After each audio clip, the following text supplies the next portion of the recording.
Magandang umaga po mula sa Pag-asa Weather Forecasting Center. Narito na nga ang lagay ng ating panahon ngayong araw ng Lunes, January 30, 2023. Simula na naman nga ng panibagong linggo, lalong-lalo na sa mga babalik sa kanilang mga trabaho at gayon din sa mga babalik sa kanilang mga eskwelahan. At narito na nga ang taya ng ating panahon at makikita natin sa ating latest satellite images. Sa ngayon wala pa tayong minomonitor na anumang low pressure area o bagyo sa loob o labas man ng Philippine Area of Responsibility. Pero makikita ho ninyo, meron hong mga makulay na ulap dito. Ito yung mga kaulapan na monitor ng ating satellite images. Makikita ho natin. Ito yung tinatawag nating shear line. Ang shear line ay ang pagsalubong ng malamig na hangin mula sa northeast monsoon at mula naman sa medyo mainit na hangin mula naman sa easterlies. Ito yung galing dito sa may Pacific Ocean.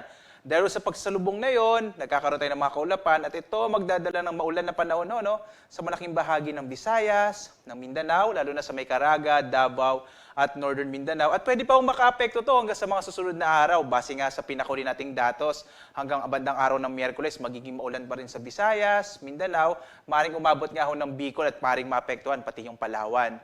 Sa bahagi naman ho ng Kamaynilaan, na labing bahagi ng Luzon, itong Region 1, 2 at 3, makikita ho natin, generally, makikita nyo halos walang kaulapan dito sa may bahagi ng Luzon. Ang nakakapekto ay ang northeast monsoon o hanging amihan, kaya generally fair weather, pero posible pa rin yung mga isolated o pulupulong mga may hinang pagulan. Medyo maliit na nga ho yung chance na magkaroon pa tayo ng bagyo ngayong buwan ng Enero. At papunta na nga tayo sa buwan naman ng Pebrero.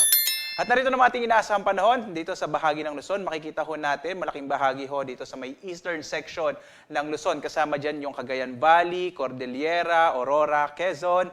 Ngayon dito sa may bahagi ng Romblon at Marinduque at ang Bicol Region. Inaasahan natin magiging maulap yung kalangitan na may mga mahihinang pagulan. Sa Bicol Region, posible din ho yung medyo malalakas sa pagulan. Dahil inaasahan natin pwedeng makapekto nga yung shear line. Pero sa ngayon, ang nakakapekto pa ay yung northeast monsoon hanging amihan na magdadala ng mga mahihinang pagulan. Sa nalabing bahagi ng Luzon, generally, again, fair weather pa rin tayo. Pero again, posible din ho yung mga isolated o pulupulong mga mahihinang pagulan dulot ng hanging amihan. Dito sa may bahagi ng Lawag, nakikita natin 21 to 29 degrees Celsius ay nasa temperatura.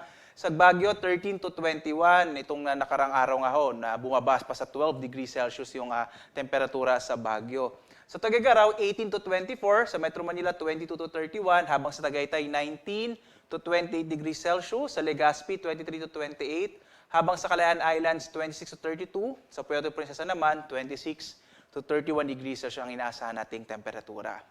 Dumako tayo sa Visayas at Mindanao, makikita ho natin malaking bahagi ng Visayas at maaaring magpatuloy hanggang sa mga susunod na araw ay magiging maulap yung kalangitan na may mga kalat-kalat na mga pagulan hanggang sa kung minsan ngayon malalakas na mga pagulan dulot ng umiiral na shear line. Ang agwat nga ng temperatura natin dito sa Iloilo, 23 to 28, mapapansin nyo medyo mababa yung mga temperatura dahil nga sa mga pagulan na ating mararanasan. Sa Cebu, 24 to 29, habang sa Tacloban, 24 to 28 degrees Celsius. Sa bahagi naman ng Mindanao, makikita ho natin itong eastern section ng Mindanao, itong northern Mindanao, Caraga at Davao region. Inaasahan natin magiging maulap yung kalangitan na may mga kalat-kalat na mga pagulan. Habang sa lalabing bahagi ho ng Mindanao ay generally po inaasahan yung mga isolated naman o mga pulupulong pagulan na may kasamang pagkidlat at pagkulog. At inaasahan natin sa mga sunod na araw posibleng buong Mindanao maging maulap yung kalangitan dulot naman ng shear line. Agwat ang temperatura natin sa Zamboanga, 25 to 32, sa Cagayan de Oro, 25 to 28, habang sa Davao, 25 to 29 degrees Celsius.